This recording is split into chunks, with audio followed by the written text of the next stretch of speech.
Hi friends! Welcome back, or welcome if you're new here. I'm Stacy and I am the chapter Conundrum. In today's video, I want to do the mid-year freakout tag. Question 1 is the best book you've read so far in 2024. So far, I have to say it's After I Do by Taylor Jenkins Reid. And this was a bit of a surprise to me. I had read all of her other books and I loved a few of them, liked pretty much all of them with one exception. But I figured going back to her debut, I was going to be like, okay, it's probably not as good. But I actually loved it, and it's probably either my first or second favorite of all of her books, which is surprising. This follows a married couple who have kind of emotionally drifted apart, and it's sort of how they grapple with that and what their plan is to kind of change things or fix things. Question 2 is best sequel you've read so far this year. And this is definitely going to be The Broken Eye, which is the third Lightbringer book by Brent Weeks. So I had previously read books 1 and 2 in Lightbringer a few years ago, but then I had been buddy reading it and my buddy ended up getting busy. They were moving overseas and just didn't have time to read anymore. And then I just failed to continue the series on my own after that. So this year I said to Jake, hey, let's make it a read along on our Discord and I'll just reread books 1 and 2 and then get through the series. I really liked book 1 and 2, but book 3 was definitely my favorite of the series. Books 4 and 5, on the other hand, not so favorite. But overall, I had a good time reading the series, and I'm glad I finally did. Question 3 is a new release you haven't read yet, but want to. And for this, I'm gonna go with This Summer Will Be Different by Carly Fortune. And I'm looking forward to dipping my toes into this. So I've read and enjoyed both of her books so far, and I am thinking this one will be promising as well. Though I will say she's a local author for me, and both of her other books were kind of set in our local area or like within an hour vicinity of that. And this one is set in a completely different province. So I'm not sure if that's going to affect my enjoyment because it won't have that like homey charm or that familiar feeling that the others had for me. So we'll see. Question 4 is most anticipated release for the second half of the year. And for me, that's gotta be Goldfinch, which is book 6, the final book in the Plated Prisoner series by Raven Kennedy, book 1 being Guild. And I actually just put a pre-order on book 5 and 6 for my birthday with a gift card that Josefine so kindly sent me. But definitely, I'm really looking forward to seeing how the series ends. I have some theories and guesses about where things are gonna go. How things are going to turn out, I need to know. I really just need to know. A lot of the books in this series end on massive cliffhangers. So if you know, then you know how excited I am to get this final book. Question 5 is your biggest disappointment. And for me this year, it is Wonderland by Zoe Sage. And I was pretty sad about this one. So I do have a bit of history with Zoe Sage as well.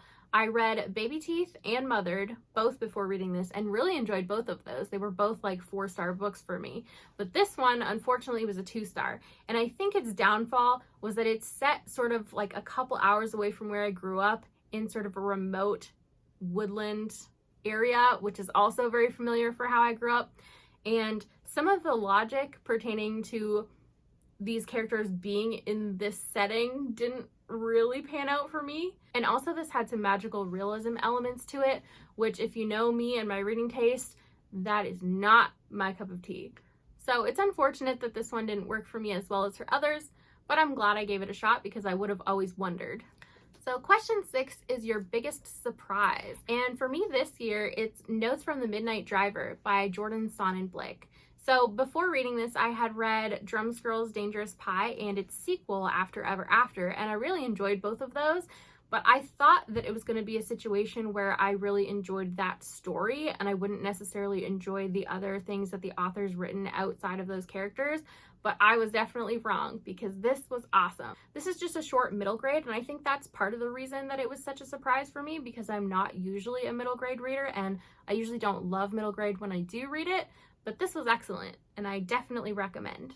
Question 7 is your favorite new author. So this could either be a debut author or a new to you author. And my answer is definitely a new to me author, and it's Andrew Rowe. So I recently in April just read How to Defeat a Demon King in 10 Easy Steps. It's a short lit RPG. I don't know if it's technically a novella or a novel, but I really enjoyed it. I haven't read too much lit RPG recently, but when I've read it in the past, I really enjoyed it. And this one stood out to me a lot because it's inspired by Zelda, which I love and grew up playing and still play on my Switch. So it definitely holds a special place in my heart for that. And I'm definitely now looking forward to diving into his other books. I know we own Sufficiently Advanced Magic over there somewhere. But yeah, I'm very keen to get into it now. Question 8 is newest fictional crush. And for this, I'm going to go with Osric from the Plated Prisoner series. And I'm holding up book 4, Glow, because I think this is the first book where you finally get his POV. But it wasn't really until book 5 where you sort of see his personality shine and you see a different side of him. But yeah, if you know, you know. I don't want to spoil anything in the series for anyone. So question 9 is your newest favorite character. And for this, I'm actually going to cheat a little bit and go for a character duo. And it's going to be Wax and Wayne from Mistborn Era 2. I finally kept going with Cosmere this year and picked up Era 2. And Wax and Wayne were just really fun to read about. I enjoyed their dynamic quite a bit. I loved that they were both sort of versatile in being able to be very like lighthearted and humorous, but also very serious when the moment called for it. And I also just enjoyed seeing the depth and the thought that was put into writing them as well. Question 10 is a book that made you cry. And for this, I'm going to go for The Woman in Me by Britney Spears. This is her memoir. I'm somebody who's not necessarily a sad crier. I'm more of an angry crier. And so when I read about all the things that she experienced with the conservatorship and how that made her feel and how it just felt so unjust to her, it really had me bawling. And I would definitely recommend this to anyone curious to learn more about her life experiences. And overall, I definitely enjoyed reading it. Question 11 is a book that made you happy. And for me, I'm going to go with The Boy, the Fox, the Horse, and the Mole. I think I'm saying those in the right order, but if not, forgive me. I'll put a picture. This was just a really sweet and short read that really pulls on the heartstrings of the reader as they read it. It's just chock full of little truths that are really helpful reminders to yourself if you're not the most confident or if you're having a bad time mental health wise. But even if you're not, it's just nice to hear these basic truths about life and have them relate to you in such a way where you're like, oh, of course. The best way to describe this is just it's a warm hug in a book. I would highly recommend it to anyone curious about it. Question 12 is the most beautiful book you've bought or received this year.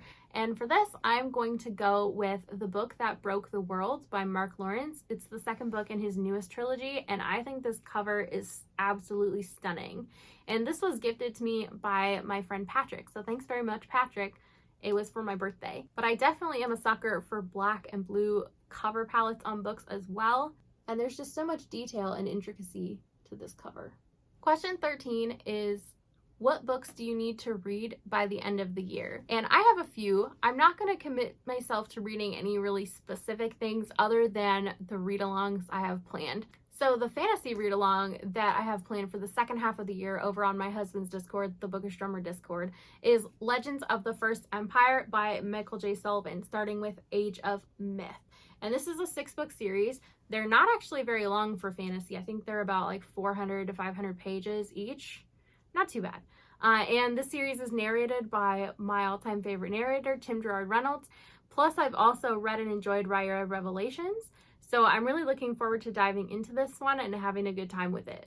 And the other books that I've committed to reading this year are all of our thrill, chill, or kill picks over on Jake's Discord as well. And this is like a horror thriller book club that my husband and I do together.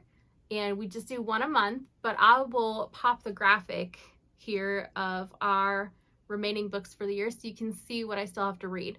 But the next one for me is going to be July, which is Middle of the Night by Riley Sager, and I'm stoked to read that one because he is one of my favorite thriller authors. So that was it for the questions of the mid-year freakout tag. Let me know what your answers to these questions would be down below in the comments. And also, if you've done this tag or if you're answering the questions in the comments, let me know which one is the hardest for you to answer. Because I think for me, it was probably fictional crush. Maybe I just haven't read enough fantasy romance this year. Thank you so much for watching, and don't forget to hit like and subscribe on your way out if you wanna. Have a great day, everyone. Bye.